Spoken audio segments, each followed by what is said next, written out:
How can I get in? She thought, and a faint hint of unease struck her. The mocking cry of the gulls seemed echo all around as she hurried back up the country lane, and, as she surveyed the field she had seen before, her heart sank as its area increased beyond sight before her eyes. Now she's running along a beach. Through the sand. The atmosphere is calm, the waves are lively lapping at the shore. It is most idyllic and peaceful. The sand is soft underfoot, but Cecilia barely notices, as she hurries across it. She can't find them. Where are they? Are they still here? The waves roll up the shore, and Cecilia searches the horizon. And then she sees them. Mum and Amy are waiting for her. They're on the other shore. Freya is waving. And Libby too. And they're calling out to her. Desperately wanting her help. Screaming for her to come and rescue them. 88,888,888. I never thought I would find you in the Mole Studies classroom. It was early in the morning, around 3 o'clock, and Snape was holding up a pinkish draught to his wand light, which he had poured into a boiling tube. At the sound of someone entering he turned and fixed his narrowing eyes from the solution to the interloper. Sirius. I never had you down for creeping around the castle at night. I thought all the Order were staying in Gryffindor Tower. He continued to watch Sirius as the wizard picked his way through the debris that still littered the classroom over to where Snape was working. It had been decided that, until Cecilia either recovered or died, no decision would be made about her possessions, and as such Mr. and Mrs. Weasley had stacked what looked salvageable on her desk and left the rest as it was. So it's actually the post of Mole Studies teacher you've been craving all these years then, rather than defense, continued Sirius, scanning the miscellany of objects, tools and potions laid out on the table, some glowing evanescently under the light of Snape's wand. Was there something you wanted, Sirius? Snape glanced back at the pinkish solution in the tube before setting it down in a rack. Although they had come to a truce, it was obvious that old habits of mistrust still ran high. Everyone's really worried about Cecilia. Poppy has just been to see us and informs us that she is getting worse. Really? Snape's tone was one of well-practiced sarcasm, and he folded his arms emphatically. You don't seem that bothered. He leaned casually against the table, glancing at Snape. After a couple of minutes Snape picked up a handful of hemlock leaves and began to destalk them. Continue. She did all this? Asked Sirius distractedly. I remember the Mole Studies classroom to be such a drab, boring place. Even after James and I livened it up. Snape glanced quickly at Sirius, who seemed to be reminiscing rather than being provocative. He nodded politely. It would seem the new style of teaching suits the students. None of my house, I must add, but Gryffindors, Ravenclaws, Hufflepuffs. Many seem to have developed good logic and thinking skills over the past few months. Taking a pestle and mortar, Snape began to pound away at the leaves, their structure yielding as he worked them. 4 days, continued Sirius, watching Snape liquefy the leaves. She woke up the last time after 4 days. Snape said nothing. He put down the cauldron and picked up a base solution, before tipping half of it into another cube. The green liquid seemed to ooze rather than flow, and he threw a look in Sirius's direction as the other wizard watched him add the pink liquid that he had been holding earlier. What would you say, Sirius, if I were to tell you I have here a potion which, should the consumer take it, could allow him the power to reverse the injuries akin to those sustained by Mrs. Frobisher? On a cellular level? Sirius stood straight and continued to stare at the potion. That? He asked uncertainly. I've been working on it for a good many months. I anticipated Mrs. Frobisher might come to some difficulty again the longer her collaboration with wizards endured. He cast a long look at Sirius. However, I did not anticipate the difficulty would be of her own doing. He handed the tube, which had begun to shimmer in the light, to Sirius, and he held it carefully, as if it were about to explode at any minute. What does that potion do, Severus? Still holding the potion, for potion was what it was, and crossed to the bench where, up until a week ago, Cecilia herself worked feverishly, and examined the contents of the cauldron. It will heal her.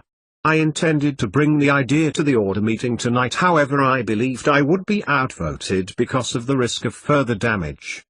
The potion must be ingested and a spell performed. Snape stepped back and allowed Sirius the indulgence of examining the ingredients on the bench before continuing. At best, the wizard performing the spell could further harm or even kill Mrs. Frobisher, should the energy of that wizard be slightly askew. He eyed Sirius as he continued to inspect the ingredients, but this must be balanced with the possibility, the extremely high possibility that she will not recover.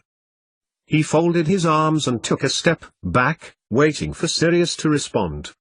At length, he turned to Snape and held aloft the potion. 3 questions, he said, glancing between the potion and ingredients. Go on. Why do you believe the Order would object to it being performed? Because I have already spoken to Dumbledore and he believes that is the way vote would fall. Snape continued to look back at Sirius, as he had done that evening. Are you convinced it will help her? Sirius returned the firm look. Snape nodded. Yes, I am. And Dumbledore, is he happy with this? Snape glanced at the potion once again before looking back at Sirius. He believes it should be democratic. He also believes that more than one person will depart our world should Mrs. Frobisher die. Sirius smiled slightly at Snape. Good old Dumbledore, he commented, handing the potion back to Snape. But why are you telling me this? I believe that is 4 questions, Sirius, Snape growled quietly, but I will ignore your inability to count.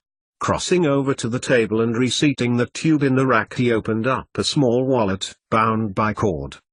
The most stable energy field is of a pure blood wizard, he continued, carefully extracting a few strands of dark hair from the collection that Cecilia had filed neatly therein, holding it out for Sirius's inspection. That is to say, should a pure blood wizard perform the spell, it will yield a higher efficacy. I merely chose the easiest and most effective method of manufacture. 88,888,888. She was searching for something. The more she was standing in was growing darker, and she was aware of the shape behind her, following her. She continued to walk across the moor, looking for something. Someone. But couldn't quite remember what for. Or who. She had a nagging thought in the back of her mind telling her she knew she shouldn't have been there, and her mind chided her for ignoring the warnings. The thing behind her was getting closer, the padding behind her making her heart race slightly, and she looked round for a weapon. The dusk settling in round her as she went made the moor appear inhospitable. 1 or 2 lights many miles ahead kept her focus. Her mind began to race. It wasn't a matter of if the beast behind her would attack, but when, and no sooner had she thought this, its pace increased, jumping to one side of her. Cecilia turned to run, but was prevented from making much headway by 2 extruding basalt outcrops, and the animal, something of a huge black canine, bared its fangs and backed her into it. Her mind was blank with fear. She knew she couldn't run and there was no one about. The animal backed her further towards the rock face, saliva dripping from its protruding teeth, and a wave of terror washed over her. That was it. The end. She was done for. But then, someone jumped in front of her, holding out their hands to ward it off. Instead of warding them off, the animal and the person. They stepped aside. The person held out their hand, and she felt the urge to take it. 88,888,888. The school clock tolled 5 when the Weasley twins watched Remus hurry hastily across the landing of the 2nd floor and into the hospital wing, only to return 2 minutes later. He noticed the twins but said nothing, holding his head aloft as he could manage and striding past them. The expression on his face was one of determination, and he did not turn when George called out to him urgently. With speed, Fred and George followed him down onto the ground floor, watching his pace pick up as he headed towards the south corridor. towards the herbology classrooms, glancing behind him every so often at the twins. When he finally did slow down, Lupin turned and waited for the twins to catch up with him, and as they approached they saw an expression of utter devastation on his face. Don't you want to see her?" asked Fred cautiously when they had stood in the darkened corridor for what seemed like an age. Lupin shook his head vehemently, darting a look between the twins. "She did all that. Became Snape. Tried to fight Voldemort." The words coming from Lupin's lips weren't questions, more like statements of fact, and both boys nodded in agreement. "But you don't want to see her," said George, repeating his brother's question. "Others care about her." His voice tailed off and Lupin looked at the dark blue sky, tinged with a faint line of paleness indicating dawn to be on its way. "They didn't know she was going to do that." George leaned forward and looked at Lupin. "I think it's heroic." "And Sirius said that she loved you, Professor," added Fred, looking at his brother. "That's got to be worth a visit. And we know a thing or two about love," he added. "That's right," replied George. "We know quite a lot. In order to make a successful relationship, you need to be able to talk," said Fred, looking downcast when Lupin looked back at him, smiling a little at their attempts to cheer him up. "We're not joking," protested George, knowledgeably. "Stick with us and you're bound to come out all right." Remus Lupin looked between the twins, smiling wanly. "You couldn't help liking them, even if you were at the depths of despair. It would be like kicking a pair of playful puppies." "Thank you for the information, lads. I'll give it due consideration." And with that he turned and began to walk purposefully down the corridor heading towards the herbology gardens. The twins followed him cautiously, watching as Lupin made his way towards an ornamental marble bench that sat in the center of Professor Sprout's prize-winning display of posing pansies. He slumped heavily onto it, a look of utter misery washing over his face before leaning forward and holding his head in his hands. From behind the pillars that were shielding them from view, Fred and George crossed over the well-manicured lawn and sat down one on either side next to the bedraggled wizard, exchanging looks of confusion as Lupin sat unmoving, in silence. Eventually he turned to the twins and spoke, his voice cracked and his face red. "I appreciate your concern, gentlemen, but really, I've got nothing to offer Cecilia Frobisher." He stopped when he saw Fred shaking his head. "Can we ask?" Fred began. "Do you love her?" George looked at him expectantly as Remus turned to look at him. "What?" he replied, finding it difficult to keep up with the conversation. Do I love Cecilia Frobisher?" He exhaled and laughed aloud for a second before glancing at both young wizards again. "Well, seeing as you've asked, then yes," he nodded. "I love Cecilia Frobisher." "Ah, well, that makes it easier," replied George, nodding at Fred as Remus turned to look at him in confusion. "Sorry?"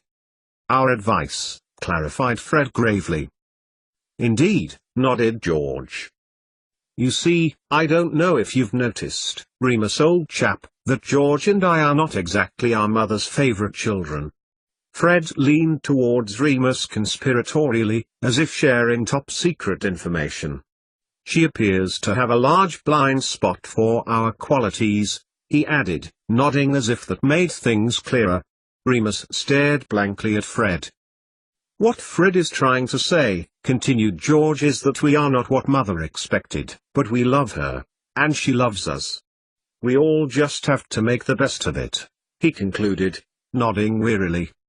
"And we can see you're potty for her, Cecilia, that is, not Mum," said Fred, "so it is our opinion that you ignore the rubbish about doing what you think is right and just go for it."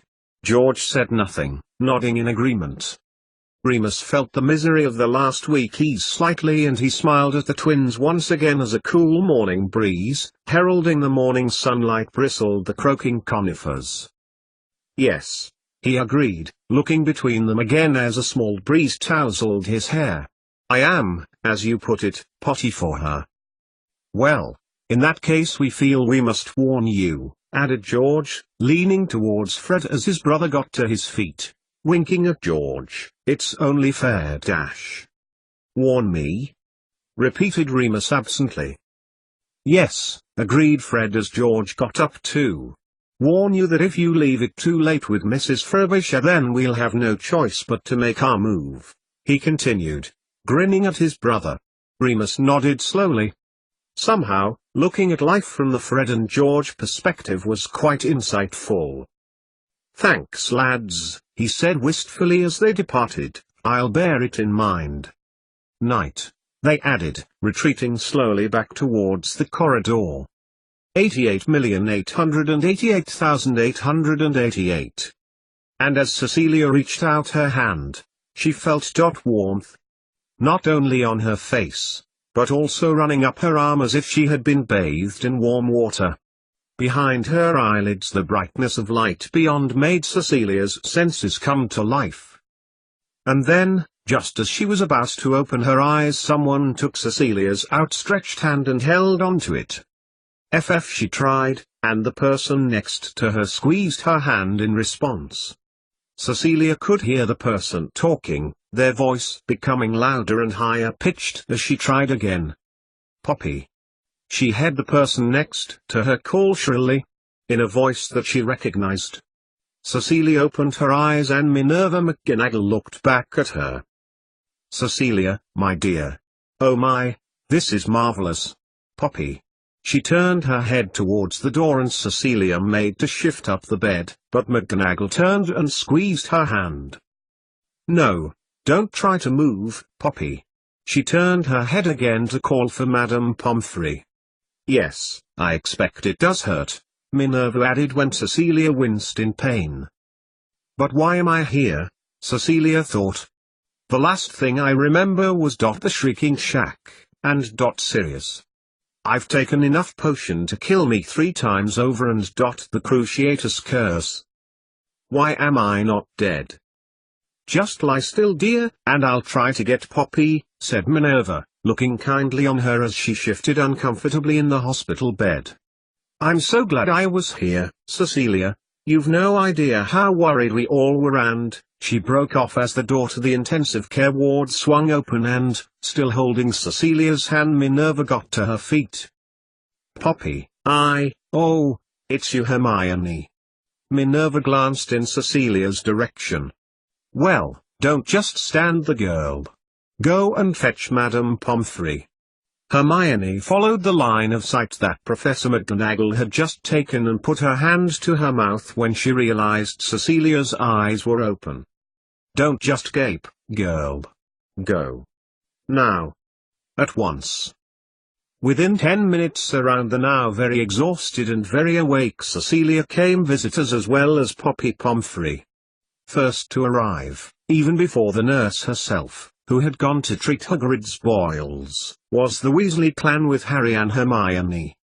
All 9 of the family clambered round Cecilia, owing and gasping in wonder at her recovery, asking her how she felt, filling her in on events that had taken place in the castle that week and equally congratulating and condemning her on her bravery or stupidity in facing Voldemort whilst Mr. Weasley described the battle in all its detail. Cecilia listened politely, feeling like an interloper in the midst of her visitors, not knowing what to say or do. From her perspective, from her aching head as she lay propped up on the hospital pillows, she felt distant from Mr. Weasley's words as they floated around her, not really connecting. We are so glad to have you back with us, safe and well, Mrs. Weasley concluded, when she felt Mr. Weasley had said enough and she sat back down and Ginny got to her feet. The young girl stood nervously as her parents and brothers watched her closely. I wish to apologize, Mrs. Frobisher, for the wrong I have done you, she began, her face flushing scarlet and tears springing to her eyes. Forget it, managed Cecilia, trying her best at a smile towards the young girl, not bad when it felt like her whole mouth had an overgrowth of grass which was in dire need of a mow. And the mood lightened to the Weasley twins giving her another comic about which Cecilia reiterated the boy's talent. See Mum, Mrs. Frobisher thinks our talent is excellent, George replied as Mrs. Weasley scoffed.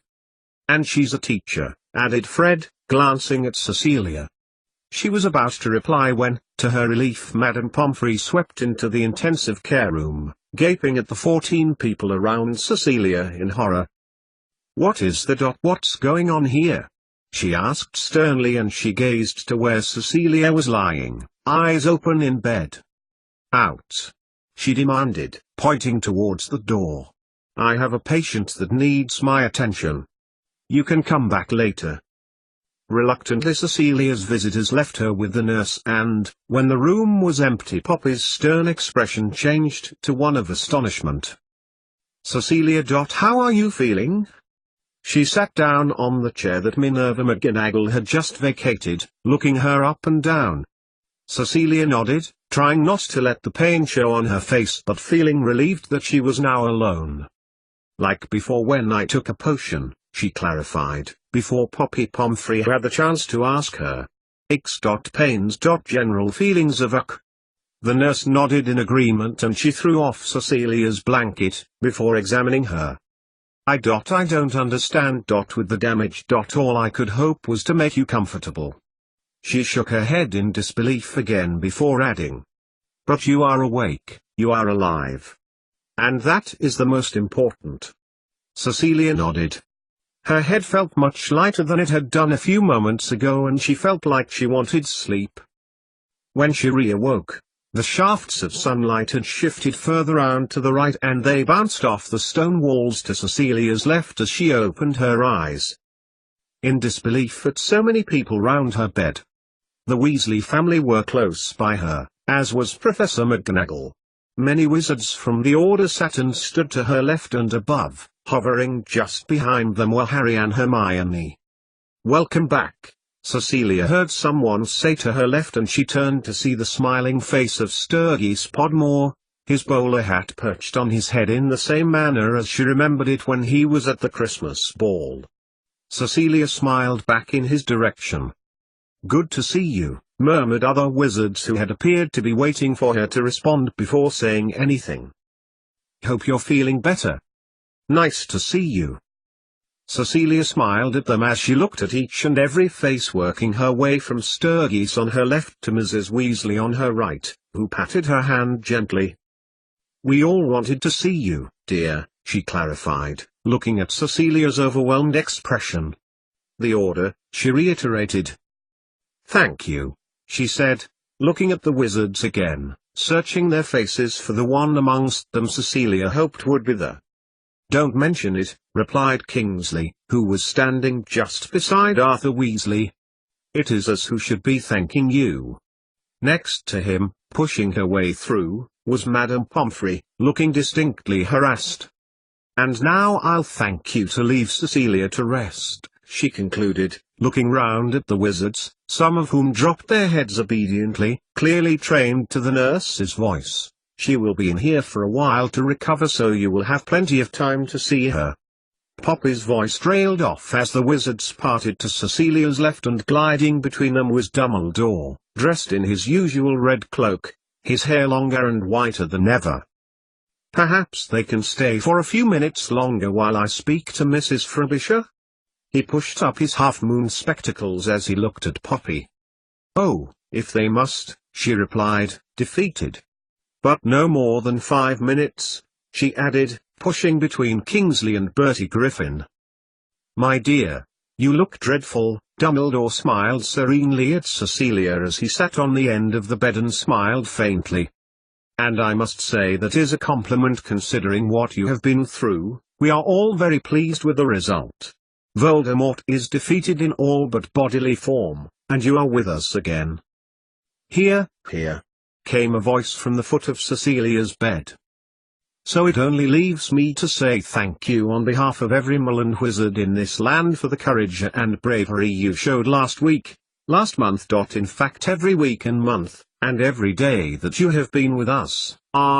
Don't interrupt. Dumbledore held out a hand to hush her. I have spent a long time on this speech and do not wish it to be interrupted. Suffice to say we here are all very pleased with your miraculous recovery. When he finished, he beamed at the audience around Cecilia, who burst into applause. Dumbledore got to his feet and leaned towards her, patting her hand. "When you are better, my dear, then we will discuss matters of work," he whispered. "Now, you must concentrate on becoming well. Tomorrow will come soon enough." And with that, Dumbledore turned to the Order, instructing those who were on duty to accompany him back to the Great Hall. When most of the wizards had left, Cecilia turned and smiled at Mrs. Weasley, who was still sitting to her left with the rest of the Weasleys around her, Harry and Hermione closing the gap behind them. She was about to open her mouth when Harry took a step forward, grinning. "Thanks, Mrs. Frobisher, for being so brave," he began, looking at his feet. "I wasn't that brave, in the battle." Cecilia fixed him with a determined look and Harry stopped speaking. "You took the potion," said Cecilia quietly. "You believed. You were prepared to do what was necessary, Harry, where I on the other hand, did not, which put you in danger." "Yes, I know about Mum's sample," replied Harry quickly. "And you did what you thought was right." Cecilia smiled at him mozzily. "Then we're still friends, Harry?" she asked, ignoring Mrs. Weasley's pleas for her to remain vertical and pushing herself up the bed with some effort. Harry's face brightened. "Still friends," he confirmed. "Which reminds me, are you two still friends?" He looked at Hermione and then at Ron, both of whom blushed shyly, nodding vaguely. "Then that's settled," said Mrs. Weasley in a tone of finality. "We're all back to friends," and Molly paused, as she saw Fred and George look at one another uncertainly. "We're not too sure," said Fred, looking at George and frowning. "We don't think we're friends." "Merlin, don't be so silly," retorted Percy, casting them a supercilious look. "Of course you are." "We're not," replied George. "We're undecided about whether we should tell Mum about Dash." "Tell me about what?" insisted Molly Weasley in undisguised annoyance. "Come on, spit it out." Fred and George looked uncertain again and George nudged Fred in the ribs. "Come on," said George, looking at his brother, then rolling his eyes. "Okay, I'll tell her. Mum," he began, looking at his mother. "We have something to tell you. When we finish school we are going to use our talent to make a great deal of money." He glanced at the comic that he had placed next to Cecilia on the table before back to Molly Weasley. "We'll stay on and do our newts, but you must accept what we want to do for a career." He trailed off as Mrs. Weasley's face began to grow red and she screwed it up into a ball, advancing on them. "Now look what you've done," hissed Fred, nudging George. Every pair of eyes was on the twins. But to their surprise Mrs. Weasley burst into a smile and stood before the twins. "My sons," she began, hugging both of them in her arms, their heads resting on either shoulder. "I'll be happy whatever you do in life as long as you are happy," she finished, releasing Fred and George. "Now I hope you are very satisfied, young lady." Molly turned and looked at Cecilia, a tone of light rebukefulness entering her voice. "You have quite an influence on my husband and children," she continued, smiling widely at Cecilia. "And I must say, all in all, it is a good one. Now, we must not press on more of your recuperation time. I can see you need your rest." Cecilia nodded in agreement. "We'll be back soon," Mrs. Weasley added, turning to the children, who waved and whispered their goodbyes. And almost as soon as Cecilia watched the door swing shut behind them she sighed with relief, grateful that she was alone at last. It wasn't as if she didn't appreciate her visitors, but she had an uneasy feeling in her stomach which, until she could work out what it meant, left her wanting the company of her own thoughts. She turned to look at the opposite wall, watching as the shadows played on it before closing her eyes and pulling the sheet and blanket around her, yielding to sleep. and in the fading consciousness of her mind Cecilia's thoughts lingered on only one wizard now and on his conspicuous absence. How she wished he would be sitting there, right in front of her, when she woke up again.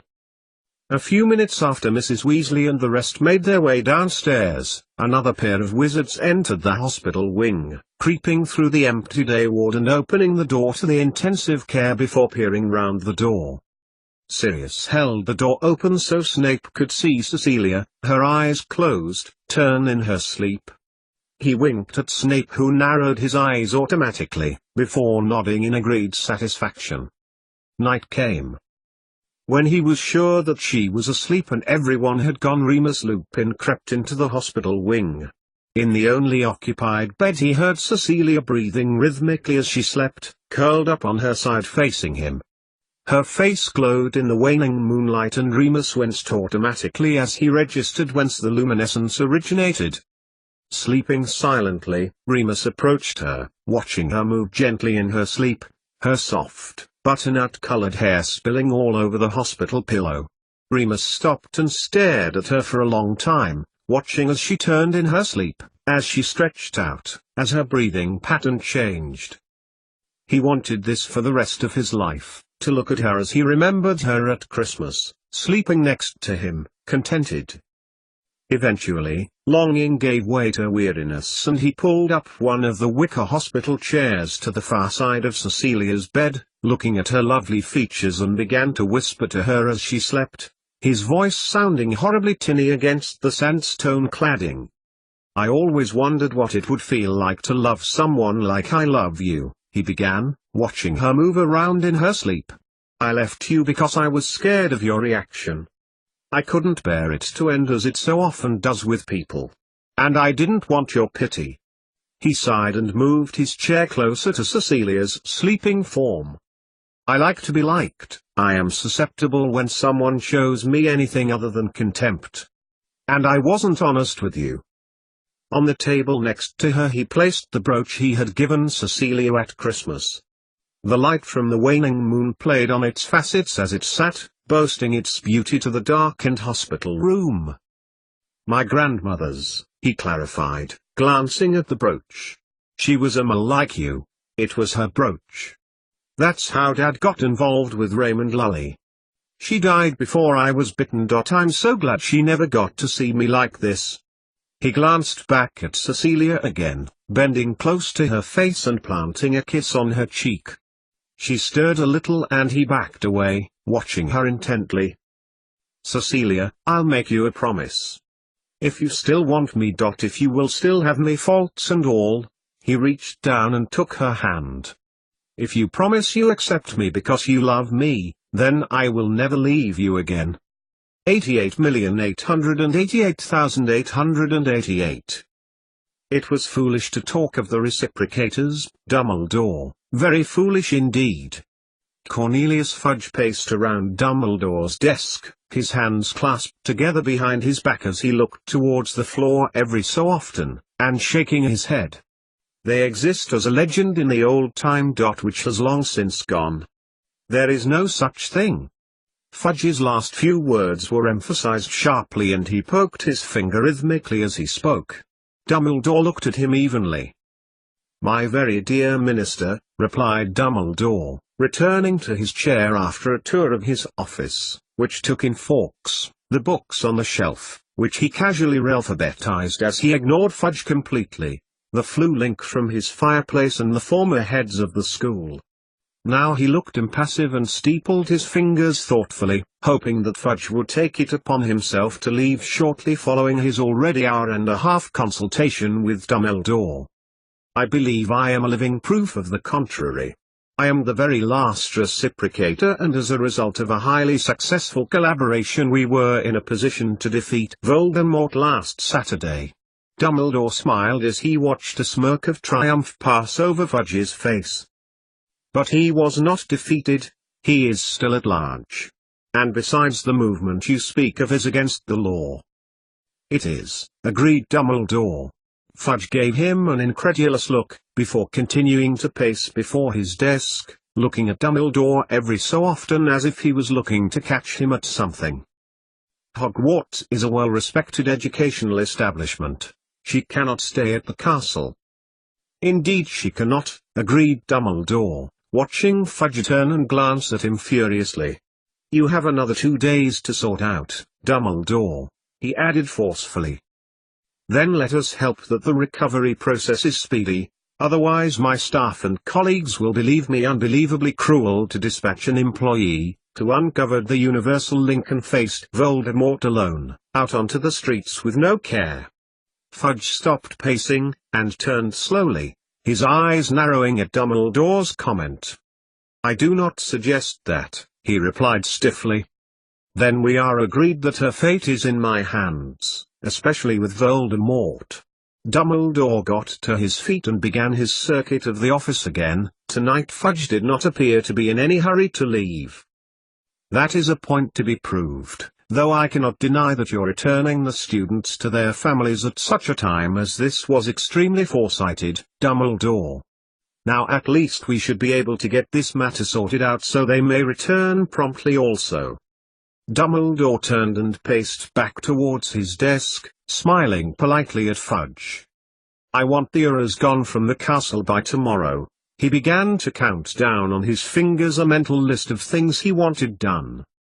Yes, I believe some are still in the grounds. 1 or 2 were sent to Madame Pomfrey for treatment for injuries from my edgestones. Fudge looked at him darkly. It is clearly short-sighted to underestimate the power of old magic, he added, a twinkle forming in his eyes. Second, continued Fudge, clearly determined not to be swayed from his list, that when the mole, Mrs. Cecilia Frobisher, prompted Dumbledore patiently. Yes, that's right, added Fudge, looking uncertain. When Mrs. Frobisher recovers, that you can assure me you do not hold ideas for her to return to complete your objective. He stared at Dumbledore, willing the headmaster to argue. Instead Dumbledore took a few steps towards Fawkes again, tickling the phoenix fondly by its comb. Would you like to meet her, Minister? I am sure she would not mind in the least being visited by the most powerful ministry official we wizards hold dear. Fudge stopped in his intended continuation to press his point, looking at Dumbledore as if the headmaster had just offered to put cyanide in his tea. To answer your question, Cornelius, when she is of full health I will offer her the position of Mole Studies teacher, which I do not believe is under direct control of ministry. Indeed it is an honorary position, the prime objective of which is to offer choice and an all-round balanced education to our young students. Fudge stopped and Dumbledore looked at him again, his face beginning to turn purple. Eventually he nodded, and squeaked a yes of confirmation at Dumbledore. How fitting then that a mole should deliver it, who has done these things and has experienced life hitherto as a mole herself. He smiled again as Cornelius Fudge shook his head. However brave she is, Dumbledore, a mole she remains. Yes indeed, and that is best for all our sakes. When your Aurors have finished I will kindly inform them they are to return to the ministry. Now, if you'll excuse me Minister, I have a wizard to locate. 88,888,888. The early morning sunlight crept slowly across the walls of the hospital and Cecilia opened her eyes. It was funny how she seemed to be suffering more from aches and pains this morning than she had done the day before, and she turned over in bed to find a more comfortable spot.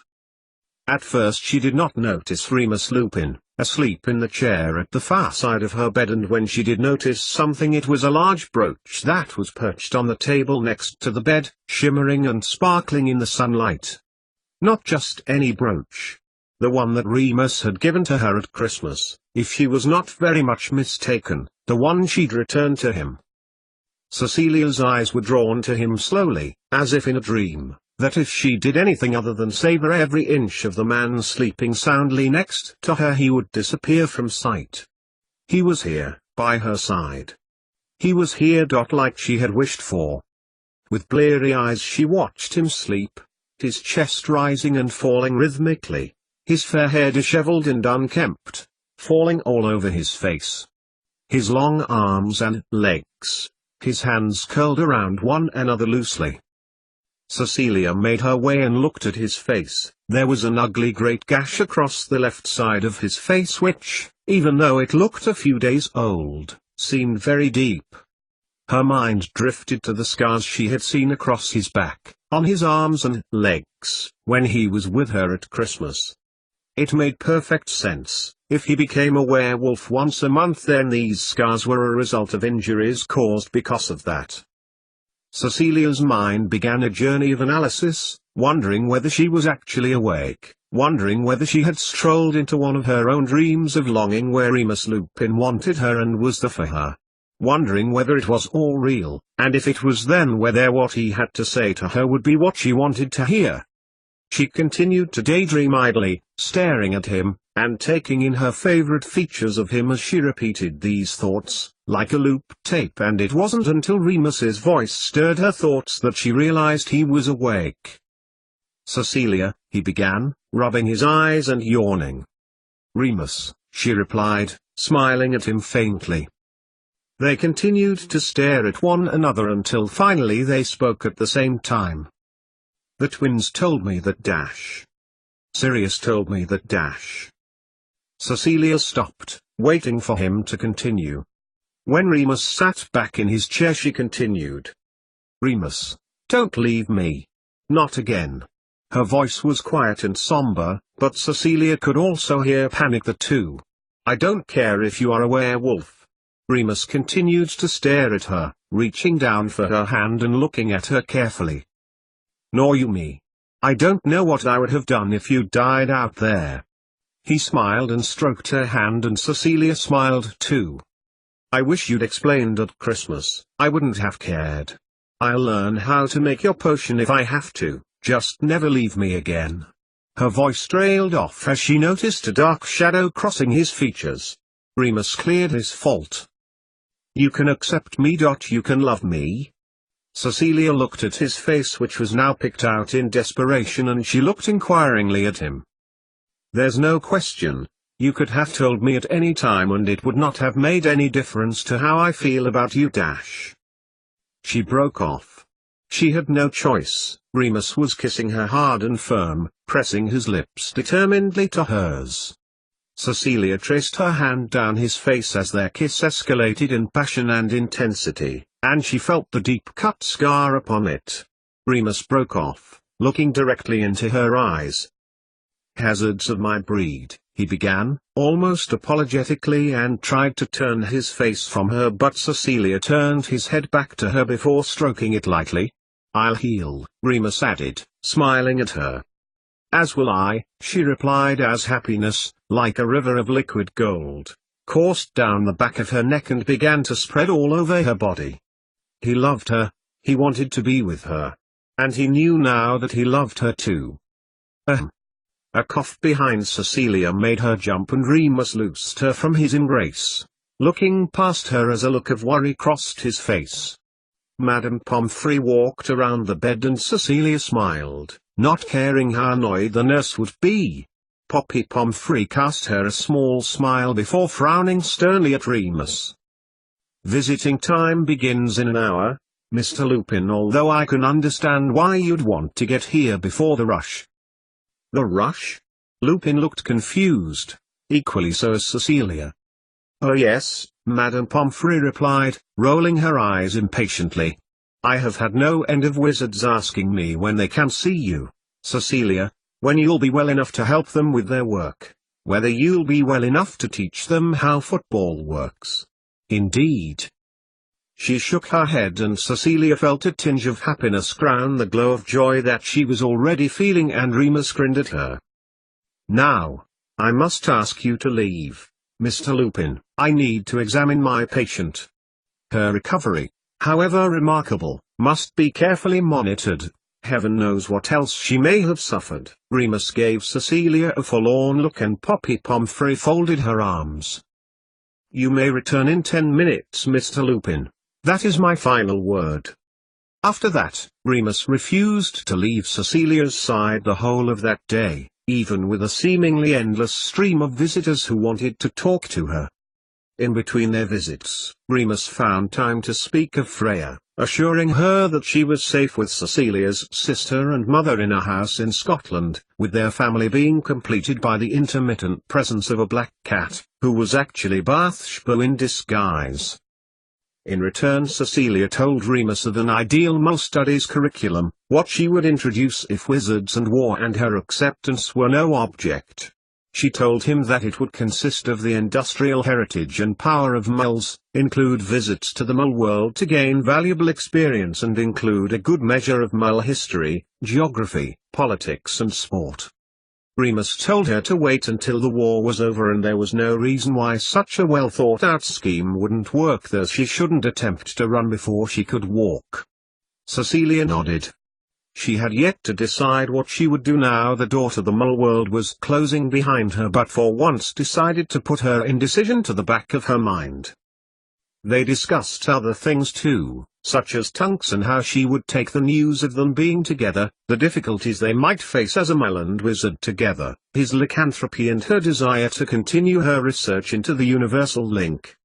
And later on that afternoon, before their solitude was to be interrupted for the 50th time that day, Remus Lupin confessed to Cecilia that he had only twice in the last 17 years had paid employment, the 2 occasions that he was a teacher, and as a result he was far from rich.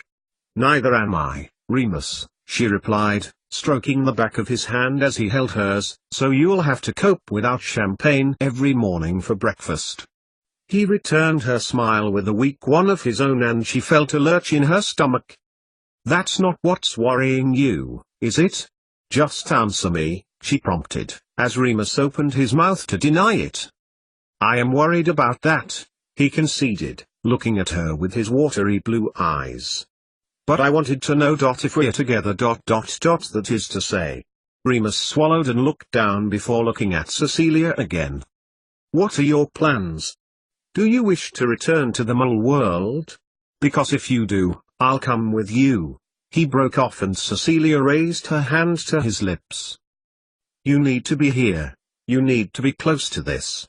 Wherever you need to be, Remus, I'll be there with you."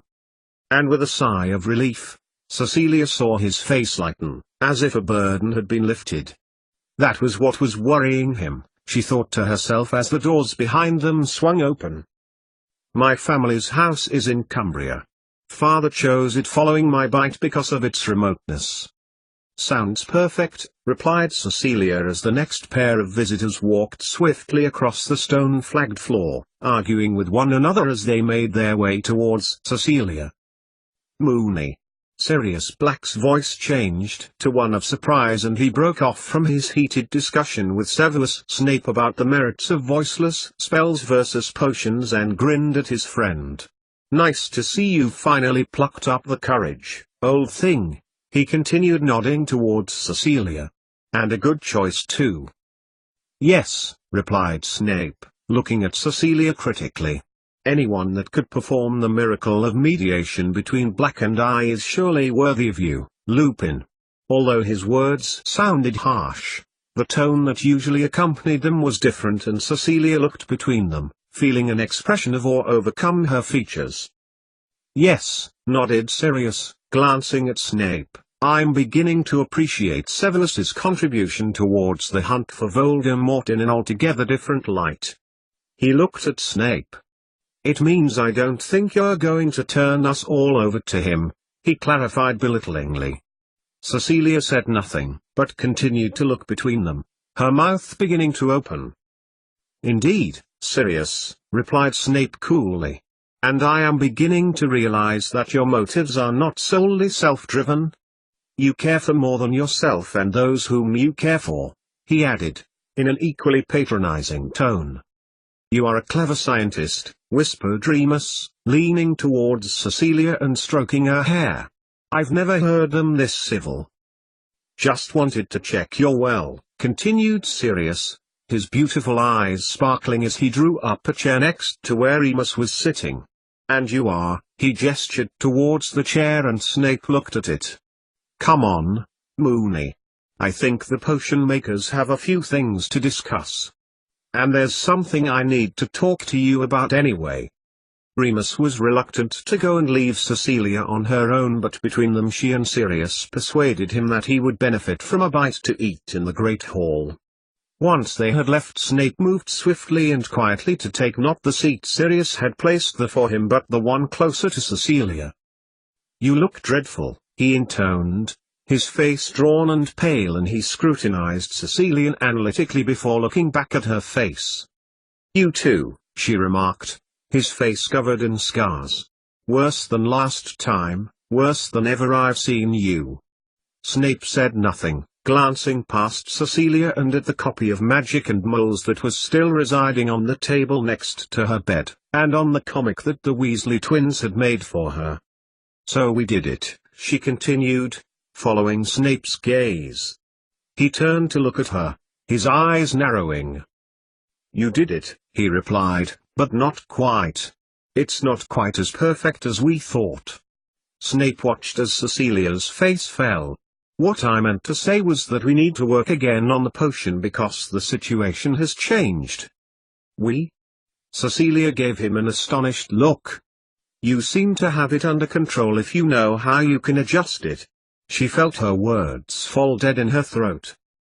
How much she longed to be back in the Mole Studies classroom, working on the potion.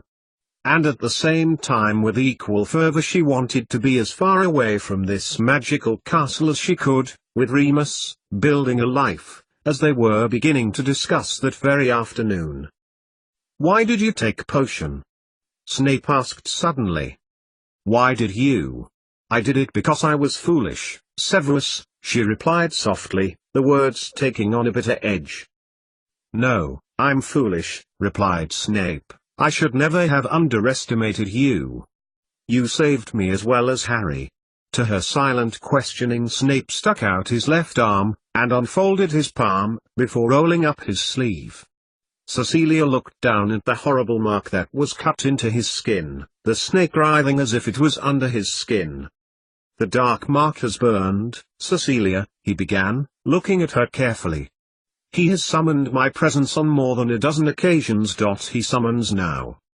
"But—" Cecilia looked into Snape's eyes, which were shimmering softly in the early evening light, and he reached down and took her right hand in his left. "There is no pain. No sickening agony. I suspected what you might do, Cecilia, and it compelled me to act foolishly." Relief. That was what Cecilia was detecting in his gaze, and she returned the look with a smile. "I have never been more impressed with your work than when you were showing me the potions last year," she replied, her pride finally allowing her to speak honestly, though she knew she would not admit it to another wizard. "Magic truly is better than science. We know this from the mutation in gene. Magic is higher after all." Snape shook his head. "Not in the least. I am proud and privileged to have worked with you, Cecilia. Another successful Mole-Wizard collaboration, I feel. We each have qualities that have been more than the sum of their parts. Magic has been the subject and science has been able to explain it." A Gestalt situation. Cecilia broke off, withdrawing her hand from his and trying to move up in the hospital bed, and Snape leaned over to help her, pulling her further up in the bed. "Thanks," she added, trying not to let the nagging pain show on her face. "At least when I get out of here and get some long walks in, I'll feel like I'm feeling better." "Nothing like the Northumbrian mountains," commented Snape, and Cecilia darted him a guilty look. "No indeed. And I am sure that when Dumbledore redesigns the Mole Studies curriculum he will be sure to incorporate some mention of the universal link, and perhaps even link it to potions. Whoever the next teacher is may not know any science, but you know enough." Cecilia was aware she was gabbling, but it seemed the only way that she could get out what she wanted to say to Snape without him trying to change her mind. Silence reigned for a few moments while he took in what she had said. "You do not want to continue our research? I am most disappointed." "You can't use that voice on me, I know you better than that, Severus Salazar Snape." She smiled, and Snape did too. Then to Cecilia's surprise he leaned forward to kiss her on the lips and she inclined her cheek in his direction. The peck was brief and when he pulled away Cecilia was sure Snape was blushing. A cough behind them made Cecilia turn and Remus was smiling at her. Nodding his head towards him and smiling briefly at Cecilia, Snape got to his feet before leaving them alone. 88,888,888. 2 days later practically everyone had been to see her. Poppy and Snape both believed that, ironically, her cells had become immune to potions because of the Veritaserum that she had imbibed at Grimmauld Place. Snape had gone on to add that it was this immunity which prevented her from dying from the potion, proved that moles and wizards are only separated by genes. Mr. and Mrs. Weasley had brought her flowers that changed hue according to the mood of the conversation, and Mrs. Weasley had gone on to add that Tunks had told her to let Cecilia know that she was going out with a mole by the name of Nick Smith, whom she had met when she had gone with her to the Mole World. This news had astonished and delighted Cecilia, and the small amount of guilt she was harboring for her relationship with Remus evaporated quickly.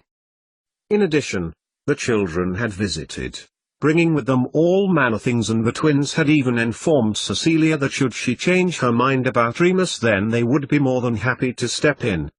Throughout her time there, Remus had barely left her side, much to Poppy Pomfrey's annoyance, but to Cecilia's mind it was as wonderful as it could be. And then, 3 days after Cecilia had become conscious again, she received Dobby-delivered instructions that she was to see Dumbledore as soon as she was able that day in order to discuss her work. She had replied that she would come immediately, slipping out of the hospital and back to her own room, hoping that the overexcited Dobby would leave her be once she instructed him to take the message back to Dumbledore.